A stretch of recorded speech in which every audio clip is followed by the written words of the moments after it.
നമസ്കാരം. ദർശന ടി വിയിലെ എല്ലാ മാന്യ പ്രേക്ഷകർക്കും സഫലമീ യാത്ര എന്ന ഈ പ്രോഗ്രാമിലേക്ക് ഹാർദവമായ സ്വാഗതം.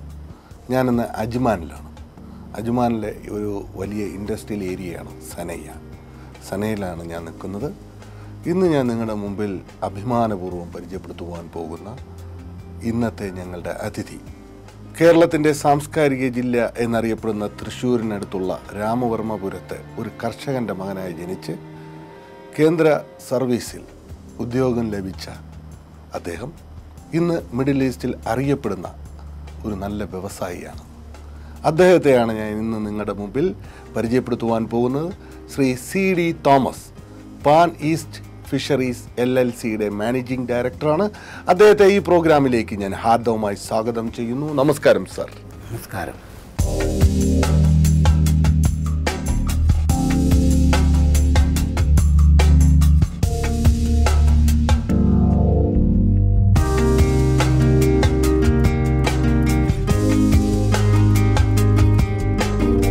23-ാമത്തെ വയസ്സിലാണ് സാറിന് സർവീസിൽ ജോലി കിട്ടുന്നത്. അതെ. അവിടെ നിന്ന് അതേ ഫീൽഡിൽ സീ ഫുഡ് എന്ന ആ ഒരു ഇൻഡസ്ട്രിയിലേക്ക് സാർ ഒരു ബിസിനസ് മാനായിട്ട് കടന്നു വരുന്നു. ആ വളരെ രസകരമായ ആ സ്റ്റോറിയിലേക്ക് പോകുന്നതിന് മുമ്പ് നമുക്ക് രാമവർമ്മപുരത്തേക്ക് പോവാം. അവിടുത്തെ ആ കുട്ടിക്കാലം, അച്ഛൻ, അമ്മ, സഹോദരങ്ങൾ, അത് നമ്മുടെ ജീവിതത്തിൽ ഒരിക്കലും മറക്കാൻ പറ്റാത്ത ഒരു കാലഘട്ടം തന്നെയാണ്. അവിടെ നിന്നാണ് നമ്മൾ നമ്മുടെ കരിയറിനെ ബിൽഡപ്പ് ചെയ്യുന്നത്. അവിടെ നിന്നാണ് നമ്മൾ ഡ്രീം ഫുൾഫിൽ ചെയ്യാൻ പോകുന്നത്. ആ ബാല്യകാലത്തെക്കുറിച്ചൊന്ന് പറയാം. ആ ബാല്യകാലം എന്ന് പറഞ്ഞു കഴിഞ്ഞാൽ എൻ്റെ മൂത്ത ജ്യേഷ്ഠൻ, പുള്ളിക്ക് വളരെ നിർബന്ധമായിരുന്നു ഹയർ എഡ്യൂക്കേഷന് വിടണമെന്നുള്ളത്. കാരണം മൂത്ത 2 ജ്യേഷ്ഠന്മാർക്കും 8ാം ക്ലാസ്സും 6ാം ക്ലാസ്സും ഒക്കെ വിദ്യാഭ്യാസം ഉണ്ടായിരുന്നുള്ളൂ. അപ്പോൾ അവരുടെ അവർ പ്രൈവറ്റ് കമ്പനികളിലാണ് ജോലി ചെയ്തിരുന്നത്. ആ ഒരു വിധി അവർക്ക് എനിക്കോ എൻ്റെ അനിയനോ ഉണ്ടാവാൻ പാടില്ല എന്നുള്ള ഉദ്ദേശത്തിൽ അവരെല്ലാം കൂടി വീട്ടിലൊരു തീരുമാനമെടുത്തതാണ്. അപ്പനും ചേട്ടന്മാരും കൂടിയിട്ട് ഇവർ രണ്ടാളെയും ഹയർ എഡ്യൂക്കേഷന് വിടണമെന്നുള്ളത്, എന്നെയും എൻ്റെ അനിയനെയും. മൊത്തം 6 പേരാണ്. അതെ, 6 പേരാണ്. 4 ആണുങ്ങളും 2 പെണ്ണുങ്ങളും. ഏറ്റവും മൂത്തത് എൻ്റെ സിസ്റ്റർ, 4 ആണുങ്ങൾ, ഏറ്റവും താഴെ എൻ്റെ സിസ്റ്റർ. അച്ഛൻ കർഷകനായിരുന്നു. അപ്പം ആ ഒരു കാലഘട്ടത്തിൽ സാർ നമുക്ക് ഒരു കർഷക കുടുംബം, സാധാരണ കേരളത്തിൽ ഏറ്റവും കൂടുതൽ അന്ന് കർഷക കുടുംബങ്ങൾ, പ്രത്യേകിച്ച് മലയോര പ്രദേശങ്ങളിൽ, അല്ലാത്ത സ്ഥലങ്ങളിൽ കർഷകരെ കൊണ്ടുള്ള ആ ഒരു സാമ്പത്തികം കൊണ്ട് വലിയൊരു കുടുംബത്തെ മുന്നോട്ട് കൊണ്ടുപോകാൻ പലരും ബുദ്ധിമുട്ടിയിരുന്ന ഒരു കാലഘട്ടം. അവർക്ക് നല്ല വിദ്യാഭ്യാസം കൊടുക്കാൻ കഴിയുന്നില്ല. അപ്പോൾ അങ്ങനെ ഒരു തീരുമാനം ഏട്ടന്മാരെടുക്കുന്നു. മൂത്ത 2 ജ്യേഷ്ഠനും ബാക്കിയുള്ള 2 പേർക്ക് നല്ല വിദ്യാഭ്യാസം കൊടുക്കണം. അതിൻ്റെ അടിസ്ഥാനത്തിൽ അവരുടെ ഒരു എയിം സാർ അത് മനസ്സിലാക്കിയിരുന്നു. അവരുടെ എയിം ഞാൻ മനസ്സിലാക്കിയിരുന്നു. അവർക്ക് ഫാമിലീനെ മുമ്പോട്ട് കൊണ്ടുപോകണം, ഫാമിലീനെ കുറച്ച് നല്ല സാമ്പത്തിക ശേഷിയിലേക്ക് കൊണ്ടുവരണം. അവർക്കോ അതിന് വിദ്യാഭ്യാസം കിട്ടിയിട്ട് അവർക്ക് ചെയ്യാൻ സാധിച്ചില്ല. അപ്പോൾ അവരെല്ലാം ആ കൃഷിയിൽ തന്നെ ഫാദറിൻ്റെ കൂടെ കണ്ടിന്യൂ ചെയ്തു. പ്രൈവറ്റ് അവിടെ ഒരു മില്ലുണ്ടായിരുന്നു, വനജ ടെക്സ്റ്റൈൽസ് എന്ന് പറഞ്ഞ്. അതിൽ 2 ആളും ജോലിക്കാരായിരുന്നു. ഒരാൾ അതിൻ്റെ ഫോർമാനായിരുന്നു, ഒരാൾ സാധാരണ ഒരു എംപ്ലോയി ആയിരുന്നു. അപ്പോൾ അവർ തീരുമാനിച്ച് നമുക്ക് കിട്ടാത്ത ഒരു ഭാഗ്യം അനിയന്മാർക്ക് ഉണ്ടാവണം, അവർ മുഖേന നമ്മുടെ വീട് കുറച്ച് മുന്നോക്കം വരണം, സാമ്പത്തികമായിട്ട് മെച്ചപ്പെടണം എന്നുള്ളതിൽ. അതിനനുസരിച്ച് തന്നെ ഞാനും എൻ്റെ അനിയനും വിദ്യാഭ്യാസത്തിൽ നിന്നു. ദൈവാനുഗ്രഹിച്ച് നമ്മളൊക്കെ പഠിച്ച് റിസൾട്ട് വരുന്നതിന് മുമ്പ് തന്നെ ജോലി കയറി. സാറിൻ്റെ സ്കൂൾ വിദ്യാഭ്യാസം എവിടെയായിരുന്നു? സ്കൂൾ വിദ്യാഭ്യാസം എൻ്റെ നാട്ടിൽ സ്കൂളിലായിരുന്നു. ഞാനവിടെ താണിക്കുളം അപ്പർ പ്രൈമറി സ്കൂൾ എന്ന് വന്നിട്ടുണ്ട്. ഞാൻ പല സ്കൂളുകളും പഠിച്ചിട്ടുണ്ട്. 1 തൊട്ട് 5 വരെ പഠിച്ച സ്കൂൾ ഒന്നാണ് അത്, വില്ലടം. അപ്പോൾ അത് ഹയർ സെക്കൻഡറി ഉള്ളൊരു സ്കൂളാണ്, ഗവൺമെൻറ്റാണ്. അത് കഴിഞ്ഞ് പ്രൈവറ്റ് സ്കൂളിൽ തൊട്ടടുത്ത് തന്നെ വേറെ ഒന്നുണ്ടായിരുന്നു, UP അപ്പർ പ്രൈമറി സ്കൂൾ. അതിലെൻ്റെ 8th 7th വരെയുള്ള. അത് കഴിഞ്ഞ് പിന്നെ അന്ന് അവിടെ ഹൈസ്കൂളില്ല. അപ്പോൾ ടൗണിൽ വന്നു. ടൗണിൽ CMS ഹൈസ്കൂളിലായിരുന്നു എൻ്റെ വിദ്യാഭ്യാസം. അവിടെ ഹൈസ്കൂൾ വിദ്യാഭ്യാസം കഴിഞ്ഞിട്ട് കോളേജ് വിദ്യാഭ്യാസം എനിക്ക് സെൻറ്റ് തോമസ് കോളേജിലായിരുന്നു. സെൻറ്റ് തോമസ് കോളേജിൽ തൃശ്ശൂർ. അപ്പോൾ കോളേജ് വിദ്യാഭ്യാസം കഴിഞ്ഞിട്ടാണ് സാറ്? കഴിഞ്ഞ് 68 എൻ്റെ വിദ്യാഭ്യാസം കഴിഞ്ഞ് ഞാൻ അപ്പോൾ തന്നെ എൻ്റെ ഒരു കസിൻ ബോംബെയിലുണ്ടായിരുന്നു. അതിന് MSc റിസർച്ച് ചെയ്തെടുക്കാം എന്നുള്ള ഉദ്ദേശത്തിൽ അവിടെ പോയി. ഇങ്ങനെ സംഗതി വെച്ചാൽ നടന്നില്ല. അവിടെ ഫാർമസ്യൂട്ടിക്കലിൽ ഞാൻ കെമിസ്റ്റായിട്ട് ജോലി ചെയ്തു ഒരു 1.5 വർഷം. കെമിസ്റ്റായിരുന്നു ആദ്യത്തെ ജോലി എന്ന് പറയുന്നത്. പ്രൈവറ്റിൽ. അതെ. അവിടെ നിന്നാണ് സാറ് കരിയർ ആരംഭിക്കുന്നത്. അങ്ങനെ ഇരിക്കുന്ന സമയത്ത് 70 മാർച്ചിൽ എൻ്റെ ബ്രദർ പേപ്പറിൽ ഒരു അഡ്വർടൈസ്മെൻറ്റ് സെൻട്രൽ ഗവൺമെൻറ് സർവീസിൽ കണ്ടിട്ട് എനിക്ക് അയച്ചു തന്നു. പുള്ളിക്ക് ബോംബെയിലുള്ള ലൈഫിനെ കുറിച്ച് പുള്ളിക്ക് താല്പര്യം ഉണ്ടായിരുന്നില്ല, കാരണം തിരക്ക് പിടിച്ച ജീവിതമായതുകൊണ്ട്. അങ്ങനെ അപ്ലൈ ചെയ്തു. അതിൻ്റെ ഇൻ്റർവ്യൂ വന്നപ്പോൾ എന്നെ ബലമായി നാട്ടിൽ വരുത്തി. ഇൻ്റർവ്യൂ പോയി ഇപ്പോൾ തന്നെ സെലക്റ്റഡായി. അങ്ങനെയാണ് സർവീസിൽ കയറുന്നത്. 70 മാർച്ചിൽ സർവീസിൽ കയറുന്നു സെൻട്രൽ ഗവൺമെൻറ് എംപ്ലോയി ആയിട്ട്. ഈ ക്വാളിറ്റി കൺട്രോൾ ബോർഡ്, അതിലാണ് സീ ഫുഡിൻ്റെ ക്വാളിറ്റി കൺട്രോൾ ബോർഡിലാണ് സാറ് ജോലി ചെയ്യുന്നത്. ആദ്യത്തെ അപ്പോയിൻമെൻറ്റ് ഗോവയിലായിരുന്നു. ഇൻ്റർവ്യൂ നടത്തിയത് കൊച്ചിയിൽ വെച്ചായിരുന്നു. പക്ഷേ അപ്പോയിൻമെൻറ്റ് തന്നത് അന്ന് പുതിയൊരു ലാബോറട്ടറി സെറ്റ് ചെയ്തിട്ടുണ്ടായിരുന്നു അവിടെ പനാജി. അവിടെയാണ് ആദ്യത്തെ പോസ്റ്റിംഗ് ഉണ്ടായിരുന്നത്. അവിടെ ഹാർഡ്ലി പല സ്ഥലങ്ങളിലായതുകൊണ്ട് പ്രൊമോഷനായി ബോംബെ പോകും, വീണ്ടും ഒരു കൊല്ലം കഴിയുമ്പോൾ തിരിച്ച് ട്രാൻസ്ഫർ ചെയ്യും, അങ്ങനെയായിരുന്നു. അപ്പോൾ അവിടെ ഇരിക്കുമ്പോൾ തന്നെ വിത്തിൻ 2-3 ഇയേഴ്സിൽ 2 പ്രൊമോഷനൊക്കെ കിട്ടിയിട്ടുണ്ട്. അപ്പോൾ ഞാൻ ഇൻ്റർവ്യൂവിലൊക്കെ വളരെ ഷൈൻ ചെയ്തിരുന്നു. അത് കിട്ടി. എനിക്ക് ഡിപ്പാർട്ട്മെൻറ്റിൽ എല്ലാ പ്രൊമോഷനും മറ്റുള്ളത് കിട്ടുന്നതിനേക്കാളും ഫാസ്റ്റായിരുന്നു. റെക്കമെൻഡേഷൻ കാര്യങ്ങളിലല്ല, അതർവൈസ് ഇൻ്റർവ്യൂ മെറിറ്റിൻ്റെ ഇതിൽ ആ ഒരു പ്രൊഫഷനോട് സാറ് വളരെയധികം സിൻസിയറായിരുന്നു. എന്ന് പറഞ്ഞാൽ ഗവൺമെൻറ്റിൻ്റെ ഇൻസ്ട്രക്ഷൻ ഫോളോ ചെയ്യലും അതേസമയത്ത് ഇൻഡസ്ട്രീനെ സഹായിക്കുക എന്ന് പറഞ്ഞാൽ മറ്റേ ഒരു റോങ് ആയിട്ടുള്ള വേ കൂടെയല്ല, അതർവൈസ് അവർക്ക് ചെയ്യാവുന്ന മാക്സിമം ഗുണങ്ങൾ നമ്മൾ ചെയ്യുക. അവർക്ക് നല്ല അവയർനെസ് കൊടുത്തതിന് ശേഷം അതുപോലെ തന്നെ ക്വാളിറ്റിക്ക് അതായിരുന്നു. കൺസ്യൂമറുടെ കാര്യം ശ്രദ്ധിച്ചിരുന്നു, ഗവൺമെൻറ്റിൻ്റെ ഇൻസ്ട്രക്ഷൻസും ശ്രദ്ധിച്ചിരുന്നു, എക്സ്പോർട്ടറുടെ ഇൻ ബിറ്റ്വീനിലുള്ള അവരുടെ പ്രയാസങ്ങളും ബുദ്ധിമുട്ടുകളും നേരിട്ട് മനസ്സിലാക്കിയിട്ടുണ്ടാകും. കാരണം സാധാരണ ഒരു ഉദ്യോഗസ്ഥരെ പോലെ അവർ ഹറാസ് ചെയ്യുന്ന രീതിയാണ്. അതായത് ഞാൻ ഒരിക്കലും യോജിക്കുന്നില്ല ഹരാസ് ചെയ്യാന്നുള്ളത്. നിയമങ്ങളെല്ലാം ഉണ്ടാക്കിയിട്ടുള്ളത് മനുഷ്യനെ സഹായിക്കാനാണ്, ഹരാസ് ചെയ്യാനല്ല. പക്ഷേ ആ നിയമങ്ങൾ വെച്ചിട്ടുള്ളത് എന്തിനാണെന്ന് വെച്ച് കഴിഞ്ഞാൽ ഇതിനൊക്കെ ഒരു കൺട്രോൾ ഉണ്ടാവണം. അപ്പോൾ ആ ഒരു നിയമപ്രകാരം നമ്മൾ പോയി ആ നിയമത്തിന് അതീതമായിട്ട് അതിൻ്റെ അപ്പുറത്തുള്ള ഒരു ഇതാണ് നമ്മൾ കാണുന്നത്. അവരെ വിളിച്ച് അഡ്വൈസ് ചെയ്യാനുള്ള ഒരു ബാധ്യതയും കൂടി നമുക്കുണ്ട്. അവരെ വിളിച്ച് അവരുടെ പ്രസൻസിൽ ഇതൊക്കെയാണ് കാര്യങ്ങൾ അത് ബോധ്യപ്പെടുത്തും. പക്ഷേ നിങ്ങൾക്ക് ഇത്തവണ ഞാൻ പാസ്സാക്കി തരുന്നു, കാരണം ഇനി മേലിൽ ഇത് കണ്ടു കഴിഞ്ഞാൽ അങ്ങനെയുള്ള ചില വാണിംഗ് ഇതൊക്കെ കൊടുത്തിട്ടുണ്ട്. അങ്ങനെയാണ് ഡിപ്പാർട്ട്മെൻറ്റിൽ. ബോംബെയിൽ കുറച്ച് നാൾ അത് കുറച്ച് നാൾ ബോംബെയിൽ വർക്ക് ചെയ്ത് ഒരു ഹാർഡ്ലി ഒരു 1 or 2 years. Mainly I was in Kochi. എനിക്ക് തോന്നുന്നു സാർ 1976 കൊച്ചിയിലേക്ക് വരുന്നത്. 1976 കൊച്ചിയിൽ വരുന്നു. പിന്നെ 85 വരെ കൊച്ചി തന്നെയായിരുന്നു. വളരെ ട്രേഡ് യൂണിയനും കാര്യങ്ങളായിട്ട് ഇങ്ങനെ നടന്നു. ട്രേഡ് യൂണിയൻ രംഗത്തും സാർ? ട്രേഡ് യൂണിയൻ 10 വർഷത്തോളം രാഷ്ട്രീയ പാർട്ടിയുടെ ഞാൻ കോൺഗ്രസിൻ്റെ ആളാണ്. ആ ട്രേഡ് യൂണിയൻ രംഗത്ത് സാർ വളരെ ശക്തമായ. അപ്പം ശരിക്കും ഒരുപാട് അന്നത്തെ കാലഘട്ടം, അടിയന്തരാവസ്ഥ കാലഘട്ടം, പിന്നെ ട്രേഡ് യൂണിയന്റെ ഒരു അതിപ്രസരമുള്ള ഒരു കാലഘട്ടം. അതിന് നമ്മൾ സ്റ്റേറ്റ് ഗവൺമെൻറ് അല്ലായിരുന്നു, നമ്മൾ സെൻട്രൽ ഗവൺമെൻറ്റിൻ്റെ ജോലി ആയതുകൊണ്ട് എല്ലാ കാര്യങ്ങളും സെൻട്രൽ ഗവൺമെൻറ്റിലെ ഡൽഹിയിലുള്ള സംഭാഷണം ആയതുകൊണ്ട് വലിയ തലവേദന ഉണ്ടായിരുന്നില്ല. എന്നാലും ട്രേഡ് യൂണിയനോട് സാറിന് താല്പര്യം ഉണ്ടായിരുന്നു? താല്പര്യം ഉണ്ടാവില്ല, അതെന്നെ അടിച്ചേൽപ്പിച്ചതാണ്. എനിക്ക് താല്പര്യം ഉണ്ടായിരുന്നില്ല. പക്ഷേ നേതൃത്വ സ്ഥാനത്തും സാർ വന്നു. അത് ഞാൻ വന്നപ്പോൾ ഞാൻ അതിൻ്റെ എല്ലാ പോസ്റ്റിലും വർക്ക് ചെയ്തിട്ടുണ്ട്. വൈസ് പ്രസിഡൻ്റായിട്ട് വർക്ക് ചെയ്തിട്ടുണ്ട്, സെക്രട്ടറി ആയിട്ട് വർക്ക് ചെയ്തിട്ടുണ്ട്. ആ സമയത്തൊക്കെ ആദ്യത്തെ അതിൻ്റെ ഞങ്ങൾ പ്രസിഡൻ്റായിട്ട് വരുന്നത് സേവിയർ അറക്കലായിരുന്നു. അത് കഴിഞ്ഞ് പിന്നെ A. റഹീം വന്നു, കൊല്ലത്തൊന്നുണ്ടായിരുന്ന മരിച്ചുപോയാൾ. അത് കഴിഞ്ഞ് പിന്നെ തോമസ് മാസ്റ്റർ ആയിരുന്നു. അപ്പോൾ തോമസ് മാസ്റ്റർ നിൽക്കുന്ന സമയത്താണ് ഞാൻ ഈ ഡെപ്യൂട്ടേഷന് വേണ്ടിയിട്ട് സൗദിക്ക് പോകുന്നത് 85-ലാണ് സാറിന് ഡെപ്യൂട്ടേഷൻ കിട്ടുന്നത്. അതെ, സൗദി അറേബ്യ സൗദി ഫിഷറി. അവിടെ സാറിന് ഡെപ്യൂട്ടേഷൻ എങ്ങനെയായിരുന്നു സാർ? അങ്ങനെ ഒരു സാധാരണ ഒരുപാട് പേര് ഉള്ള ഒരു അല്ലല്ല, അങ്ങനെയല്ല. അതൊരു ഒത്തിരി വലിയൊരു ഫാക്ടറി ആയിരുന്നു. അത് അവിടെ ഒരു ഓൾമോസ്റ്റ് ഒരു 400 ലേബേഴ്സ് വർക്ക് ചെയ്യുന്ന അത്രയും വലിയ, ഏഷ്യയിലെ one of the biggest Saudi fisheries കമ്പനിയായിരുന്നു. അത് ദമാമിലായിരുന്നു. അപ്പോൾ അവിടെയൊക്കെ എന്ന് പറഞ്ഞാൽ സീ ഫുഡ് ഒരു daily every day 100 to 120 ton landing ആണ്. Every day, not 1 day or 2 days. Almost regular continuous landing ഉണ്ട്. അതൊക്കെ മാനേജ് ചെയ്യാനായിട്ട് ദൈവം എന്തോ സഹായിച്ച്. അപ്പോൾ ശരിക്കും സാർ ഇവിടെ ക്വാളിറ്റി കൺട്രോൾ ബോർഡിലായിരുന്നു. ക്വാളിറ്റി എക്സ്പോർട്ട് ചെയ്യുന്ന ക്വാളിറ്റി ചെക്ക് ചെയ്യുക, ഇൻസ്പെക്ട് ചെയ്യുക. അതിന് ഇവിടെയായിരുന്നു നമ്മുടെ ഇന്ത്യക്ക്.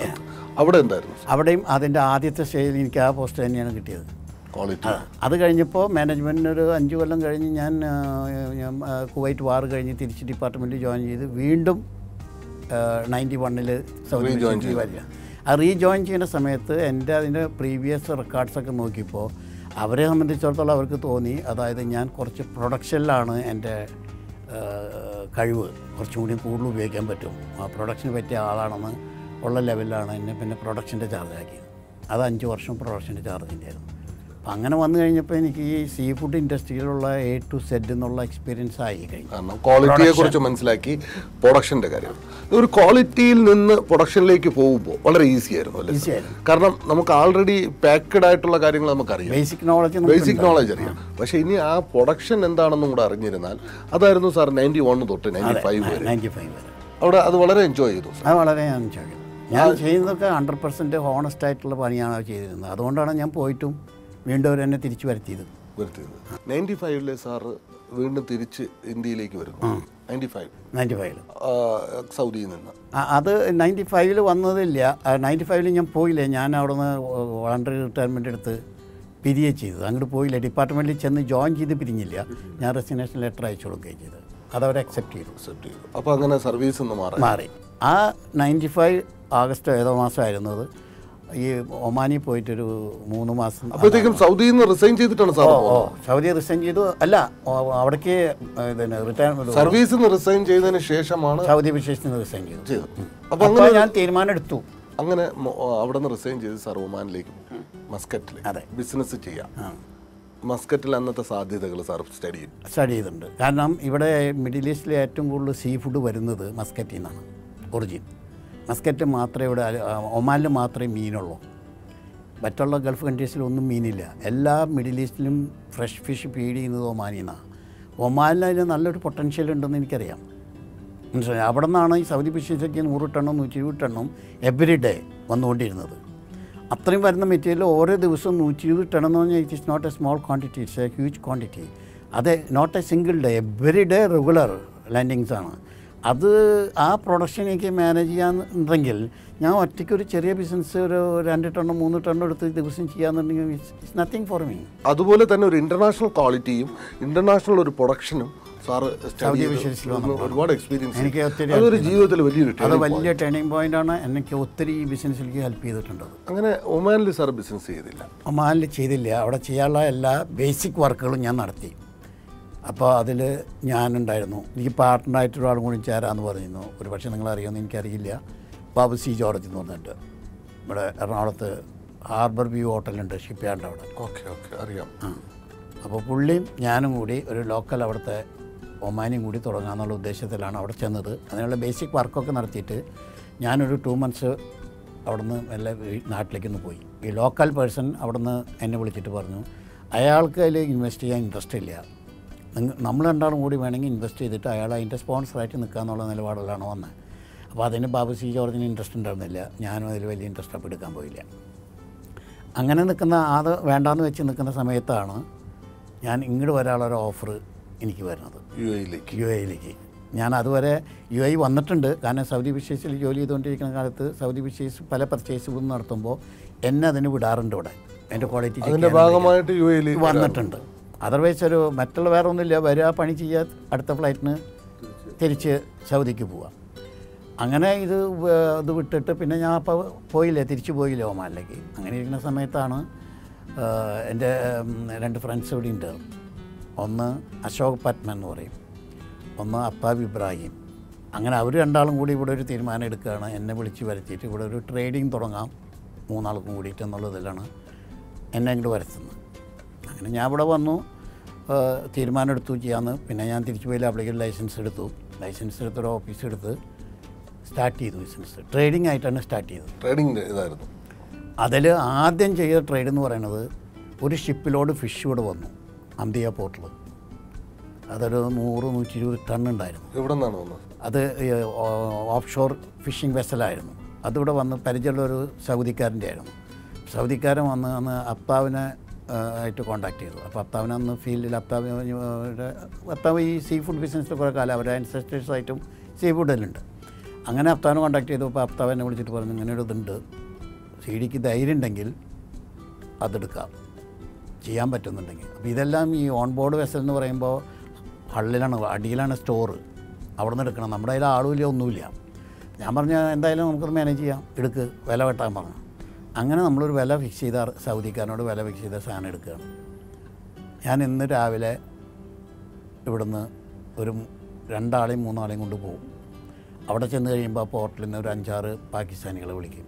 ഈ 5-8 ആളെയും കൂടി അടിയിലിറക്കി മീനൊക്കെ മുകളിൽ കയറ്റി സോർട്ട് ഔട്ട് ചെയ്യും. ഇതെല്ലാം മിക്സായിട്ടൊക്കെ എടുക്കുക, പല ഫിഷുകളും. അതെല്ലാം സോർട്ട് ഔട്ടായിട്ട് ഓരോ ബാഗിൽ ഇതിലാക്കി അങ്ങനെ ഒരു ഓൾമോസ്റ്റ് 10 days 12 days. രാവിലെ 3 മണി 4 മണിയാകുമ്പോൾ പോവും, വൈകുന്നേരം ഒരു 7 മണിയാകുമ്പോൾ അപ്താവ് അങ്ങോട്ട് അന്വേഷിച്ച് വരും കാറും കൊണ്ട്. അപ്പോഴേക്കും ഞാൻ ഒരുമാതിരി അന്നത്തെ പണി ഒതുക്കിയിട്ടുണ്ടാവും. അതെല്ലാം കൊണ്ടൊന്ന് സ്റ്റോറിൽ, അവിടെ ഒരു കോൾഡ് സ്റ്റോർ വാടകയ്ക്ക് എടുത്തിട്ടുണ്ടാവും, അവിടെ കൊണ്ടൊന്ന് വയ്ക്കും.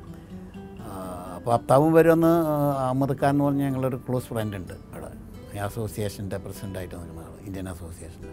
പുള്ളി ഇവർ രണ്ടാളും വൈകുന്നേരം വരും. അതെല്ലാം കഴിഞ്ഞ് ഞങ്ങൾ വൈകുന്നേരം എവിടെയെങ്കിലും പോയി ഡിന്നറൊക്കെ കഴിക്കും. പിറ്റേ ദിവസം തന്നെ അങ്ങനെ ഒരു 15 ദിവസം ചെയ്ത് ആ ഫിഷെല്ലാം വിറ്റ് കഴിഞ്ഞപ്പോൾ നമുക്കൊരു തരക്കേടില്ലാത്തൊരു പ്രോഫിറ്റ് കിട്ടിയായിരുന്നു. ഒരു 100,000 മുകളിലൊക്കെ പ്രോഫിറ്റ് കിട്ടി തുടക്കം.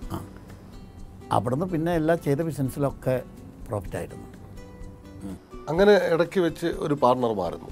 അതിൻ്റെ ഇടയിൽ വെച്ചിട്ട് അശോക് പത്മൻ, പുള്ളിയുടേതായിട്ടുള്ള ചില ട്രേഡിംഗ് ബിസിനസ്സും കാര്യങ്ങളുള്ളതുകൊണ്ട് പുള്ളിക്ക് അസൗകര്യം എന്ന് പറഞ്ഞ് പുള്ളി മാറി. പുള്ളി കൂടി ഉണ്ട് ചെയ്തിപ്പോഴും പുള്ളി നല്ലോണം ചെയ്യുന്നുണ്ട്, ട്രേഡിങ് ചെയ്യുന്നുണ്ട്. ഇതിന് പോയെന്ന് വെച്ചിട്ട് പുള്ളിക്ക് കുഴപ്പമൊന്നും പറ്റില്ല. അപ്പോൾ പിന്നെ ഞാനും അപ്താവും കൂടി മാത്രമായി ഇതിൽ. അങ്ങനെ ഞങ്ങളൊരു 96 to 2008 വരെ 12 വർഷം ഒരുമിച്ചുള്ള പാർട്ട്നേഴ്സായിട്ട് കയറിയത്. അതിനുശേഷം പിന്നെ അപ്താവ് തന്നെ എന്നോട് സജസ്റ്റ് ചെയ്തു, ഇത്രയും കാലം രണ്ടാളും കൂടിയല്ലേ, ഇനി CD തന്നെ ഏറ്റെടുത്ത് നടത്ത്, എന്താണെന്ന് വെച്ചാൽ കണക്ക് നോക്കിക്കോന്നു. അങ്ങനെ 2008 മുതൽ പാൻ ഈസ്റ്റ് എന്ന ഫിഷറീസ് ഇൻഡിപെൻഡന്റ് ആയി CD തോമസ് സാറിന്റെ അണ്ടറിലേക്ക് വരുന്നു 2008 മുതൽ. എത്ര എംപ്ലോയീസിനെ വെച്ചായിരുന്നു സാർ? ഇത് ഇപ്പോൾ തുടക്കത്തിലൊരു 20 ആളുണ്ടാവും. ഇപ്പോൾ വേണമെങ്കിൽ ഒരു 10-32 ആളുണ്ടാവും. സാർ 18 വർഷം കൊണ്ട് ഉള്ള ആളാണ്. അതെ, 96-ൽ പേര് ജിമ്മി ഇവിടെ വർക്ക് ചെയ്യുന്നു. ഈ കമ്പനി തുടങ്ങിയത് മുതൽ ഇന്ന് വരെ സാറിന്റെ കൂടെ സന്തത സഹചാരിയായിട്ടുണ്ട്. 18 വർഷമായി.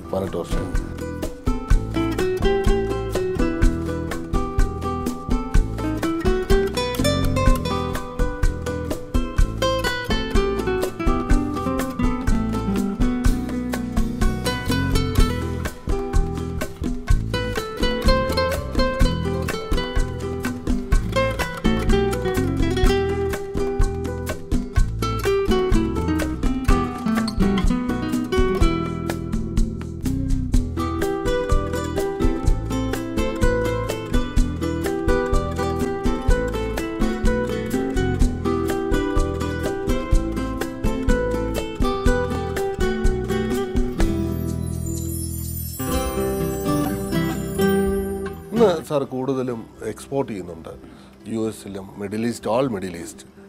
അതുകൂടാതെ എവിടെയൊക്കെയാണ് സാർ? അതായത് ആദ്യം ഞാൻ ജപ്പാനിൽ ചെയ്തിരുന്നു, കൊറിയയ്ക്ക് ചെയ്തിരുന്നു, ചൈനയ്ക്ക് ചെയ്തിരുന്നു. ഇപ്പോൾ അതെല്ലാം നിർത്തിയിട്ട് അമേരിക്കയ്ക്ക് കുറച്ച് ലോബ്സ്റ്റർ ടൈൽ കൊടുക്കും, നമ്മുടെ ഫ്രണ്ട്സ് അവിടെ ഇന്ത്യവർക്ക് കൊടുക്കും. നല്ല ഒഴിച്ചാൽ മിഡിൽ ഈസ്റ്റിൽ നല്ല കച്ചവടമുണ്ട്. Especially Saudi market is very potential market. വലിയൊരു രാജ്യമല്ലേ, ഭക്ഷണമില്ലാണ്ട് ആളുകൾക്ക് പറ്റില്ലല്ലോ, ഫുഡ് ഐറ്റംസ് വേണമല്ലോ. അതിൽ സീ ഫുഡ് എന്ന് പറഞ്ഞാൽ സൗദി അറേബ്യയിൽ സീ ഫുഡ് 0 ആണ്. ഈ ഒമാനിൽ ഒഴിച്ചൊക്കെ 0 ആണ്. ബാക്കിയുള്ള കടലിലൊന്നുമില്ല. It's almost fertile. അത് ഒരു ഇതാണ്. ഇവിടെ ഇന്ത്യ എന്നാണ് ഇവിടെ മെയിൻ സീ ഫുഡ്. എന്നെ സംബന്ധിച്ചിടത്തോളം മെയിനായിട്ട് വരുത്തുന്നത് ഇന്ത്യ എന്നാണ്. ഇമ്പോർട്ട് ചെയ്യുന്നത് ഇന്ത്യയിൽ നിന്നാണ്. ഇന്ത്യയിൽ നിന്ന് ചെയ്യുന്നുണ്ട്, ബ്രസീലിൽ നിന്ന് ചെയ്യുന്നുണ്ട്, നോർവേയിൽ നിന്ന് ചെയ്യുന്നുണ്ട്, മറ്റേ ന്യൂസിലാൻഡിൽ നിന്ന് ചെയ്യുന്നുണ്ട്. ഓൾ ഓവർ വേൾഡ് ഇമ്പോർട്ട് ചെയ്യും. ഇവിടെ എന്തൊക്കെ പ്രോഡക്റ്റ് വേണം ഇന്ത്യയിൽ കിട്ടുന്നത് മാക്സിമം ചെയ്യുന്നെടുക്കും. കാരണം എനിക്ക് എല്ലാ എക്സ്പോർട്ടേഴ്സിനെയും അറിയാം അവിടുത്തെ. ഇപ്പോൾ അറിയാൻ ഒരു ബുദ്ധിമുട്ടെന്ന് വെച്ചപ്പോൾ ഞാൻ അറിയുന്ന ആളുകളുടെയൊക്കെ മക്കളാണ് ഇപ്പോൾ ഇൻഡസ്ട്രിയിൽ. അപ്പോൾ ആ ഒരു ബുദ്ധിമുട്ട് മാത്രം. അതർവൈസ് കമ്പനിയുടെ പേര് പറഞ്ഞാൽ ഇപ്പോൾ ഉള്ള അവർക്കറിയില്ല, ആ മാനേജ്മെൻറ്റിന്. അവരുടെ ഫാദേഴ്സിനോട് അറിയാം. ഞാൻ അത്രയും പഴക്കമുള്ള ആളല്ല അതിൽ. അപ്പോൾ എല്ലാം ഇവിടെ ഇതിവിടെ വന്നതിന് ശേഷം എല്ലാം ഓരോ രാജ്യങ്ങളിലേക്ക്, ഖത്തറിലേക്ക് അയക്കുന്നുണ്ട്, ബഹ്റിൻ അയക്കുന്നുണ്ട്, ഒമാൻ അയക്കുന്നുണ്ട്. സൗദിക്കാണ് മെയിൻ എക്സ്പോർട്ട്. സൗദിയിൽ അതിപ്പോൾ എങ്ങനെ പോയാലും ഒരു എല്ലാം കൂടിയിട്ട് ഇവിടുന്ന് ഒരു 100 ടൺ മാസം ഷിപ്പ് ഔട്ട് ചെയ്യും. ശരിക്കും സാർ ഇവിടെ കാരണം എന്ന് വെച്ച് കഴിഞ്ഞാൽ സാർ നേരത്തെ പറഞ്ഞു, കാരണം ഇവിടുത്തെ ഗോൾഡ് സ്റ്റോറേജ്, ഇതിൻ്റെയൊക്കെ ഫെസിലിറ്റീസ്, ഇതിന് ആവശ്യമായ ഘടകങ്ങളുണ്ട്. ഈ നമ്മൾ ഇമ്പോർട്ട് ചെയ്യുന്നു, അതുപോലെ തന്നെ എക്സ്പോർട്ട് ചെയ്യുന്നു. എന്തൊക്കെ സംവിധാനങ്ങളാണ് സാർ? ഇതിനിപ്പോൾ നമ്മൾ ഏതൊരു പ്രോഡക്റ്റും നമ്മൾ ചെയ്യുന്നതെല്ലാം ഫ്രോസണാണ്. ഏത് സ്റ്റേജിലും ഇതിൻ്റെ ട്രാൻസിറ്റിൽ ഫ്രോസൺ കണ്ടീഷനിൽ ട്രാൻസിറ്റ് ചെയ്യാൻ പറ്റുള്ളൂ. ഇപ്പോൾ ഇവിടെ വരുന്ന മെറ്റീരിയലായാലും ഇമ്പോർട്ട് ചെയ്യുന്ന മെറ്റീരിയലായാലും എല്ലാം റീഫർ കണ്ടെയ്നേഴ്സിലാണ് വരുന്നത്. അത് വന്ന് അപ്പം തന്നെ വിത്തിൻ 1 hour 1.5 hour അത് സ്റ്റോറിനകത്തേക്ക് വീണ്ടും കയറ്റണം. -20ലേക്കാണ് കയറ്റുന്നത്. ഇവിടെ നിന്ന് ഡെലിവറി പോകുമ്പോഴും ലോഡ് ചെയ്ത് കഴിഞ്ഞ് അപ്പം അടച്ച് റിഫ്രിജറേഷൻ ഓണാക്കി, അതും -18 to -20ലാണ് വന്നത്. ത്രൂ ഔട്ട് ഇതിൻ്റെ ട്രാൻസിറ്റ് എല്ലാം മൈനസാണ്. -18 താഴെ പോകാൻ പാടില്ല എന്നാണ് നിയമമല്ല, അത് വേണം. പിന്നെ ചില സമയങ്ങളിലൊക്കെ എന്തെങ്കിലും ബ്രേക്ക് ഡൗൺ അതൊക്കെ വന്നാലും പെട്ടെന്ന് അങ്ങോട്ട് പ്രോഡക്റ്റിനെ ബാധിക്കില്ല. കാരണം അത്രയും ടെമ്പറേച്ചറിൽ ഇരിക്കുന്ന ഒരു സാധനമാണ്. ഇത് ഫ്രീസ് ചെയ്യുന്നത് -40ലാണ്.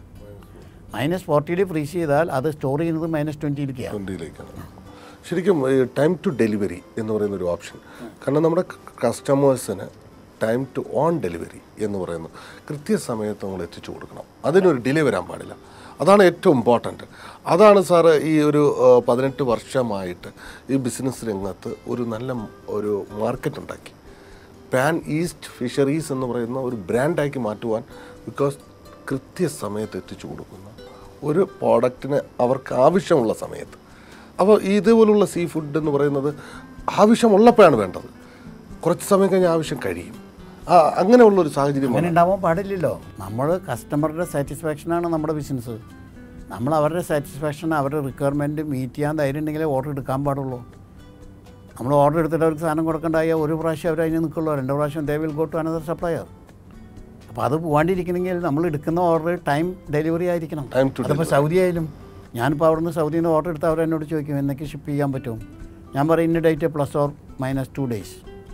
ഒരു ഇൻസ്പെക്ട് ചെയ്യുക, അതായത് ക്വാളിറ്റി ഇൻസ്പെക്ട് ചെയ്യുന്ന ഒരാൾ സാറിൻ്റെ ക്വാളിറ്റി, പ്രോഡക്റ്റിൻ്റെ ക്വാളിറ്റി ഇൻസ്പെക്ട് ചെയ്യാൻ വരുന്ന ഉദ്യോഗസ്ഥനെ സാർ കണ്ടിട്ടുണ്ടോ? എൻ്റെ ക്വാളിറ്റിയാണ് സാധാരണ ആരും ചെയ്യാറില്ല. എൻ്റെ ക്വാളിറ്റി, പ്രോഡക്റ്റിൻ്റെ ക്വാളിറ്റി എല്ലാവർക്കും 40 years ആയിട്ടുള്ള എനിക്കിപ്പോൾ ഓൾമോസ്റ്റ് പ്രോഡക്റ്റ് കണ്ടാലറിയാം, ചെക്ക് ചെയ്യേണ്ടത് കണ്ടാലറിയാം അത് എങ്ങനെയുണ്ടെന്ന്. +- ഉണ്ടാവാതില്ല. പക്ഷേ ഓൾമോസ്റ്റ് ഒരു 95% ഞാൻ നോക്കുമ്പോൾ എനിക്കറിയാം. ഈ കഴിഞ്ഞു പോയ കാലഘട്ടങ്ങളെക്കുറിച്ച് ഓർക്കുമ്പോൾ ഇപ്പോൾ എന്ത് തോന്നുന്നു സാർ? ഇപ്പോൾ എനിക്ക് തോന്നുന്നു എൻ്റെ ഹാർഡ് വർക്കിൻ്റെ ഒറ്റതിൽ ഈ കമ്പനി വളരെയധികം ഡെവലപ്പ് ചെയ്യാൻ സാധിച്ചു. അത് it's all with my experience and the support. അത് നമ്മുടെ ജീവിതത്തിൽ ഏറ്റവും കൂടുതൽ സ്വാധീനിച്ച് സാർ പറഞ്ഞു. കാരണം മാതാപിതാക്കളെ പോലെ തന്നെ ജ്യേഷ്ഠന്മാരാണ്. എന്നാൽ ജ്യേഷ്ഠന്മാരില്ല നമ്മളോടൊപ്പം. എന്നാലും സാറിൻ്റെ ജീവിതത്തിൽ എത്രത്തോളം അവർ, കാരണം സ്വന്തം വിദ്യാഭ്യാസത്തെ മറന്ന് അവർ ജോലി ചെയ്തുകൊണ്ട് സഹോദരങ്ങളെ, കുടുംബത്തെ നല്ല നിലയിലേക്ക് കൊണ്ടുവരുവാൻ അവരെടുത്ത ഒരു ഹാർഡ് വർക്ക്. പിന്നെ പിതാവായ ഒരു കർഷകനായിരുന്നിട്ട് പോലും മക്കൾക്ക് നല്ല വിദ്യാഭ്യാസം കൊടുക്കണമെന്ന് ആഗ്രഹിച്ച മാതാപിതാക്കൾ, അവരൊക്കെ സാറിൻ്റെ ജീവിതത്തിൽ ഒരുപാട് സ്വാധീനിച്ചിട്ടുണ്ട്. എത്രത്തോളം സാർ? ഇപ്പോൾ ഞാൻ ആലോചിക്കുന്നത് ഈ കമ്പനി ഇത്രയും നല്ലൊരു ഫ്ലറിഷ് സ്റ്റേജിലേക്ക് എത്തി, ഇത്രയും സാമ്പത്തികമായിട്ട് മറ്റെല്ലാ വിധത്തിലും ഇത്രയും ഉയർന്നു വന്നപ്പോൾ എൻ്റെ ചേട്ടന്മാരില്ല അത് കാണാനും അത് അനുഭവിക്കാനും എന്നുള്ളൊരു വേദന എനിക്കുണ്ട്. കാരണം എസ്പെഷ്യലി എൻ്റെ മൂത്ത ബ്രദറാണ് എൻ്റെ കാര്യത്തിൽ കൂടുതൽ കോൺസെൻട്രേഷൻ എടുത്തിരുന്നത്. രണ്ടാമത്തെ ബ്രദറും ഫാദറൊക്കെ അനിയൻ്റെ ഇതിലായിരുന്നു കോൺസെൻട്രേഷൻ. മൂത്ത ബ്രദറാണ് ടോട്ടലി എന്നെ സപ്പോർട്ട് ചെയ്തിട്ടുള്ള ആൾ, എൻ്റെ എഡ്യൂക്കേഷനിലും എല്ലാ കാര്യങ്ങളും. അപ്പം അവരൊന്നും ഇല്ല എന്നുള്ളൊരു വിഷമമുണ്ട്. ഇപ്പോഴും ആ ഒരു വിഷമമാണ്. ഉണ്ട്. അത് ഞാൻ ഡെയിലി എന്നും ആലോചിച്ചുകൊണ്ടിരിക്കുന്ന കാര്യമാണ്. എൻ്റെ ചേട്ടന്മാരില്ലല്ലോ, ഇത്രയും ലെവലിലേക്ക് നമ്മൾ ബിസിനസ് പരമായിട്ട് ഉയർന്നു വന്നത്. എൻ്റെ കുടുംബത്തിൽ നിന്ന് ഞാൻ മാത്രമേ ബിസിനസ്സിലുള്ളൂ. ബാക്കിയൊക്കെ ഇപ്പോഴത്തെ ജനറേഷൻ എല്ലാം എൻജിനീയേഴ്സും മറ്റതുമായിട്ട് അങ്ങനെ നടക്കുകയാണ്. അവർക്കൊന്നും കൃഷിയോട് യാതൊരു താല്പര്യമില്ല. സ്ഥലങ്ങളുണ്ട്, അവർക്കൊന്നും അതിനോട് താല്പര്യമില്ല. അപ്പോൾ അവർ ചേട്ടന്മാരില്ല എന്നുള്ളൊരു വേദന എനിക്കുണ്ട്. ഇതൊന്ന് നോക്കി കാണാനും ഒരു അഭിപ്രായം ചോദിക്കാനും ഒരാളില്ല. പിന്നെ ആകെ ഇപ്പോൾ എനിക്കുള്ളത് ഒരു അനിയനാണ്. അദ്ദേഹം പുള്ളിയായിട്ടാണ് ഞാൻ എന്തെങ്കിലും അഭിപ്രായങ്ങൾ ഷെയർ ചെയ്യുന്നത്. വിനോദ് സിസ്റ്റം ഇപ്പോൾ 2013 സീ ഫുഡ് ഇൻഡസ്ട്രിയിലെ ബെസ്റ്റ് എക്സ്പോർട്ടർ എന്ന അവാർഡ് അജ്മാൻ ഷേഖിൽ നിന്നും സാർ ഏറ്റുവാങ്ങി. ഒരു നമ്മൾ എക്സ്പോർട്ട് ചെയ്തതിൻ്റെ ക്വാളിറ്റിക്ക് കിട്ടിയ ഒരു വലിയൊരു അംഗീകാരം, അത് എത്രത്തോളം റെസ്പോൺസിബിലിറ്റി ഉണ്ടാക്കി? അത് റെസ്പോൺസിബിലിറ്റി കൂട്ടുകയല്ലേ ചെയ്യുന്നത്. ഒരു അവാർഡ് നമുക്ക് തരണമെന്ന് പറയുമ്പോൾ നമ്മളത് അടുത്ത കൊല്ലവും അത് മെയിൻറ്റെയിൻ ചെയ്യാൻ നമ്മൾ ബാധ്യസ്ഥരാണ്. ആ ക്വാളിറ്റിയും ആ ക്വാണ്ടിറ്റിയും എല്ലാം. ടോപ്പ് എക്സ്പോർട്ട് എന്ന് പറയുമ്പോൾ quality wise and quantity wise അതൊക്കെ മെയിൻറ്റെയിൻ ചെയ്യാൻ നമ്മൾ ഉത്തരവാദിത്തമുള്ളവരാണ്. നാട്ടിലും സാർ ഒരു ടൂറിസം ഇൻഡസ്ട്രി, ഹോട്ടൽ ഇൻഡസ്ട്രിയിൽ സാറുണ്ട്. ഫോർട്ട് കൊച്ചിയിൽ ഒരു ബിസിനസ് രംഗത്ത് സാർ നിൽക്കുന്നുണ്ട് പാർട്ണർഷിപ്പിലൂടെ. നേരത്തെ പറഞ്ഞ അഫ്താഫ് ഇബ്രാഹിം, ഞാനും പിന്നെ ഒരു മുഹമ്മദ് ബാബു ഉണ്ട്. 3 ആളും കൂടിയിട്ടാണ്. എന്തായാലും സന്തോഷം സാർ, തിരക്കേറിയ ഈ സമയത്തും ഞങ്ങൾക്ക് വേണ്ടി വളരെ നല്ലൊരു അഭിമുഖം. അതാണ് കാരണം ഒരുപാട് ഒരു മനുഷ്യൻ്റെ ജീവിതത്തിൽ നിന്ന് പഠിക്കുവാൻ ഒട്ടനവധി പാഠങ്ങളുണ്ട്. അത് നമ്മുടെ ജീവിതത്തിൽ വാല്യൂസ് ഉണ്ട്. അതാണ് നമ്മൾ ഷെയർ ചെയ്യാൻ ഉദ്ദേശിച്ചത്. അത് ഒരുപാട് സാറിൻ്റെ ജീവിത അനുഭവങ്ങളിൽ നിന്ന് നമുക്ക് മനസ്സിലാക്കി തന്നു. ഒരുപാട് നന്ദി. Thank you so much.